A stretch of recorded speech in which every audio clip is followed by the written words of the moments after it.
সে যদি কয় বলে তুমি আমারে পালো, আমি তাও পালবো, মন থেকে দিচ্ছি। তার একজন দুটোর বাচ্চা থাক, ফ্যামিলি থাক, তাতে আমার কোনো সমস্যা নেই। যার বউ আছে, যার বাচ্চা আছে, সে যদি আমাকে বিয়ে করে আমি তার কাছে বিবাহ বসবো। আমার নাম জান্নাতে। আসছি কেন, কষ্টের মাঝে আসছি। ক্যামেরার সামনে কিসের জন্য আসে? কষ্ট করেই তো মানুষ আসে, সুখে তো আর আসে না। এই দিনকাল খুব কষ্ট যাইতেছে। এখন মানুষের বাসা বাড়িতে সেলাই মেশিন এর কাজ করে খাই। শিল্পপতি লীগের প্রতিবেদনে এসে খারাই মানুষের কাজ করি, এটা তো নিজের সেলাই মেশিন এর কাজ না। হাজিরা 200 টাকা করে প্রতিদিন দেয়। কেন ঘর ভাড়া দিতে হয়, খাইতে হয়। ঘর ভাড়াইতে লাগে মাসে 3000 টাকা।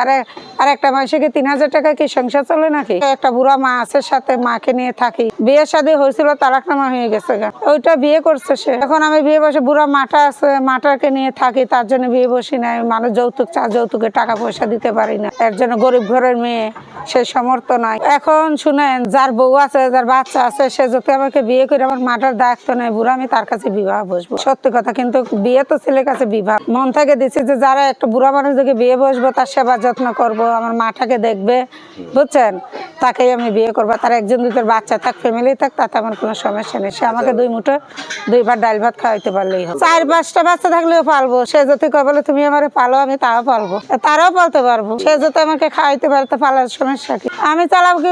সে যদি আমাকে একটা সেলাই মেশিন কিনে দেয়, সেলাই মেশিন নিয়ে কাজ করে তাকে চালাবো। সে কিছু টাকটুক কাজ করলো, নিজে কিছু কাজ করলাম, এইভাবে সংসার চলে যাইবো। না না, আমি আর আসবো না। কিসের জন্য আসবো? সে যদি আমি বিয়ে শাদী হয়ে গেলে, মনের মানুষ পাইয়ে গেলাম, বিয়ে শাদী, তার ক্যামেরার সামনে এসে তোমার কোনো লাভ নেই।